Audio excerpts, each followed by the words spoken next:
കർത്താവായ യേശുക്രിസ്തുവിന്റെ നാമത്തിൽ നിങ്ങൾക്കെല്ലാവർക്കും സ്നേഹവന്ദനം. പരിശുദ്ധാത്മാവിനെ ദുഃഖിപ്പിക്കരുത് എന്ന സന്ദേശത്തിൻ്റെ മൂന്നാമത്തെ ഭാഗമാണ് നാം ഒരുമിച്ച് ചിന്തിക്കുന്നത്. നമുക്ക് പ്രാർത്ഥിക്കാം. സ്നേഹവാനും പരിശുദ്ധനുമായ ഞങ്ങളുടെ സ്വർഗസ്ഥ പിതാവേ, അവിടെ നൽകുന്ന സന്ദേശം ഉൾക്കൊള്ളുവാൻ ആവശ്യമായ കൃപയും പ്രാപ്തിയും നൽകണമേ. ഈ വചനം കേൾക്കുന്ന എല്ലാവരും അനുഗ്രഹിക്കപ്പെടുവാൻ ദൈവം കൃപ നൽകണം. പരിശുദ്ധാത്മാവ് അവരെ നയിക്കണമേ. മഹത്വം സ്വീകരിക്കണം. യേശുവിൻ്റെ പൊന്നുനാമത്തിൽ പ്രാർത്ഥന കേൾക്കണം പിതാവേ, ആമേൻ. യെഹെസ്കേൽ പ്രവാചകന്റെ പുസ്തകം 37-ാം അധ്യായം 1 മുതൽ 10 വരെയുള്ള വാക്യങ്ങളാണ് ആധാരമായി എടുത്തിരിക്കുന്നത്. ദൈവത്തിൻ്റെ ആത്മാവ് പ്രവാചകനെ അസ്ഥികളുടെ ഇടയിലൂടെ ചുറ്റി നടക്കുമാറാക്കി എന്ന് 1-ാം വാക്യത്തിൽ പ്രതിപാദിക്കുന്നു. മത്തായി സുവിശേഷം 4-ാം അധ്യായം 1-ാം വാക്യത്തിൽ അനന്തരം പിശാചിനാൽ പരീക്ഷിക്കപ്പെടേണ്ടതിന് യേശുവിനെ ആത്മാവ് മരുഭൂമിയിലേക്ക് നടത്തി എന്ന് രേഖപ്പെടുത്തിയിരിക്കുന്നു.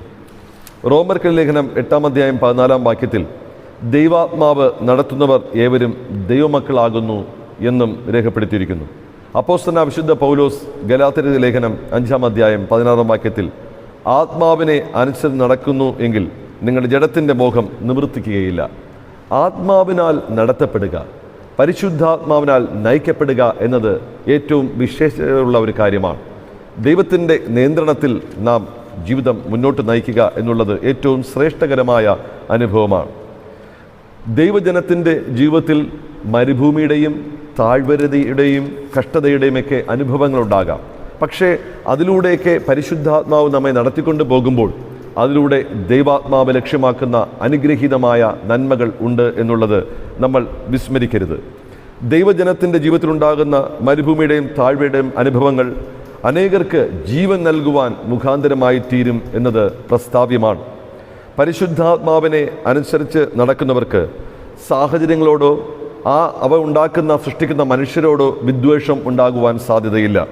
ഉൽപ്പത്തി പുസ്തകം 45-ാം അധ്യായം 5-ാം വാക്യം ഇപ്രകാരം രേഖപ്പെടുത്തുന്നു: എന്നെ മിസ്രൈമിലേക്ക് വിറ്റുകളഞ്ഞതുകൊണ്ട് നിങ്ങൾ വ്യസനിക്കേണ്ട, വിഷാദിക്കുകയും വേണ്ട.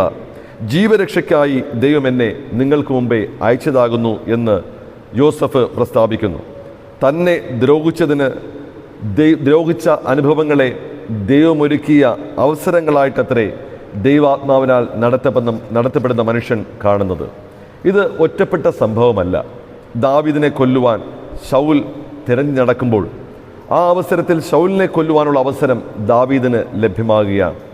ശമൂവേൽ പ്രവാചകന്റെ 1-ാം പുസ്തകം 24-ാം അധ്യായം 4-ാം വാക്യം ശ്രദ്ധിക്കാം.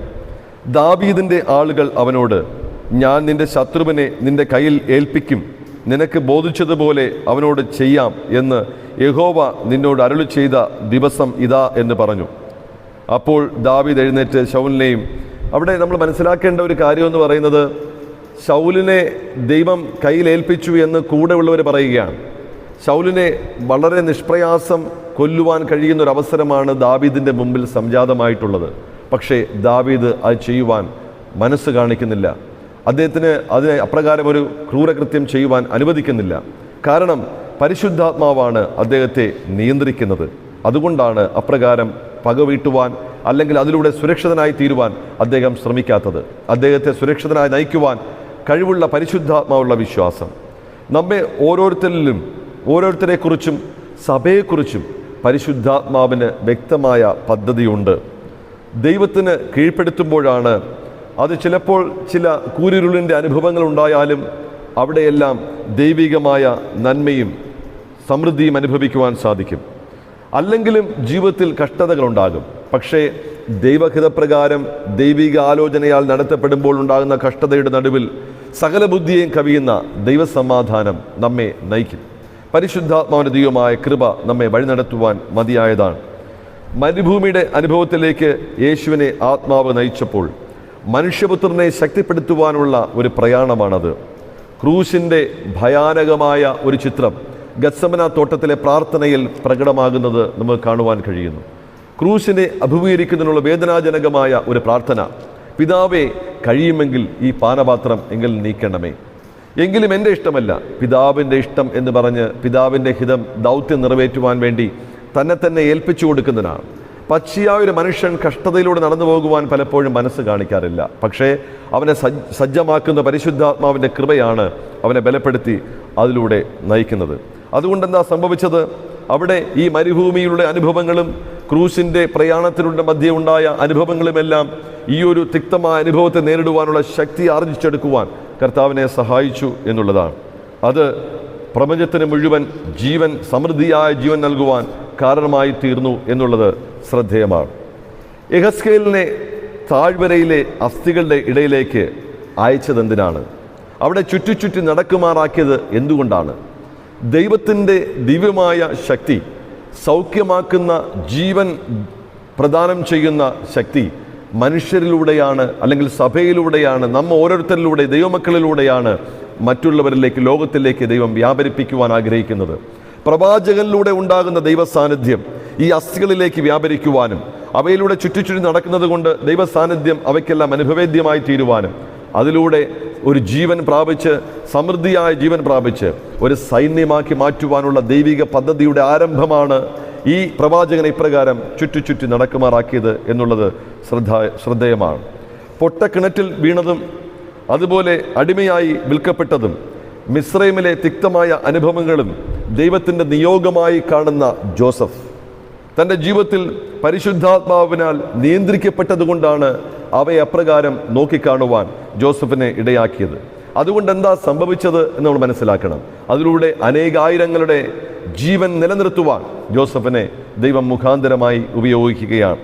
തുടർന്ന് നമ്മൾ നോക്കുമ്പോൾ അപ്പോസ്തലനായ വിശുദ്ധ പൗലോസ് റോമർക്കെഴുതിയ ലേഖനം 8-ാം അധ്യായം 5 മുതലുള്ള വാക്യങ്ങൾ വായിക്കുമ്പോൾ ഇപ്രകാരം അത് രേഖപ്പെടുത്തിയിരിക്കുന്നു: ജഡസ്വഭാവമുള്ളവർ ജഡത്തിനുള്ളതും ആത്മസ്വഭാവമുള്ളവർ ആത്മാവിനുള്ളതും ചിന്തിക്കുന്നു.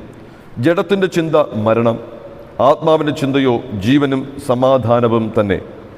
ജഡത്തിൻ്റെ ചിന്ത ദൈവത്തോട് ശത്രുത്വമാകുന്നു. അത് ദൈവത്തിൻ്റെ ന്യായപ്രമാണത്തിന് കീഴ്പ്പെടുന്നില്ല, കീഴ്പ്പെടുവാൻ കഴിയുന്നതുമില്ല. ജഡസ്വഭാവമുള്ളവർക്ക് ദൈവത്തെ പ്രസാദിപ്പിക്കുവാൻ കഴിയില്ല.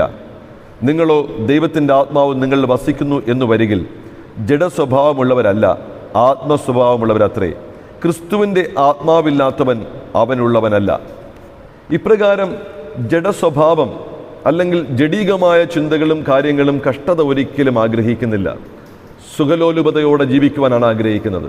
പക്ഷേ ഇവിടെ ദൈവത്തിന് കീഴ്പ്പെടുത്തുമ്പോൾ ജഡീകമായ അഭിലാഷങ്ങളോ ലക്ഷ്യമോ അല്ല, ദൈവാത്മാവിനാൽ നയിക്കപ്പെടുന്ന ദൈവത്തിൻ്റെ ഹിതത്തിന് വേണ്ടി സമർപ്പിക്കുവാൻ കഴിയുന്ന ചിന്തകളാണ് നമ്മെ ഭരിക്കുന്നത്. അപ്പം അതുകൊണ്ട് ദൈവിക ശക്തി നമ്മിലൂടെ ഈ ലോകത്തിന് ലഭ്യമാകുവാൻ നമ്മൾ ഇടയായിത്തീരണം. ദൈവം അതിനുവേണ്ടിയാണ് നമ്മെ വിളിച്ചിരിക്കുന്നത്. പരിശുദ്ധാത്മാവിനെ ദുഃഖിപ്പിക്കാതെ കർത്താവിൻ്റെ ദൈവമായ ശക്തി നമ്മിലൂടെ വ്യാപരിച്ച് ലോകത്തിന് മുഴുവനും രൂപാന്തരം വരുത്തുന്ന ദൈവിക പദ്ധതിയിൽ പങ്കാളികളായി തീരുവാൻ ദൈവം നമ്മെ ആഹ്വാനം ചെയ്യുകയാണ്.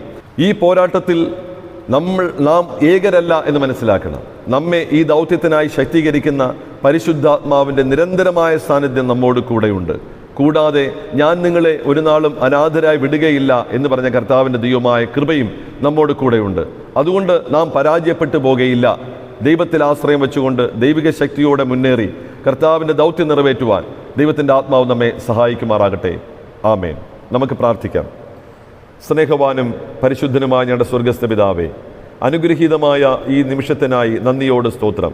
ഈ വചനം കേട്ട എല്ലാ അങ്ങയുടെ മക്കളെയും ആശീർവദിക്കുകയും പരിശുദ്ധാത്മാവിനാൽ നിറയ്ക്കുകയും തങ്ങളുടെ ജീവിത സാഹചര്യങ്ങളിലൂടെ കർത്താവിനെ മഹത്വപ്പെടുത്തുവാനും തങ്ങളെക്കുറിച്ചുള്ള ദൈവിക ഉദ്ദേശം നിറവേറ്റുവാനും പ്രാപ്തിപ്പെടുത്തണമേ.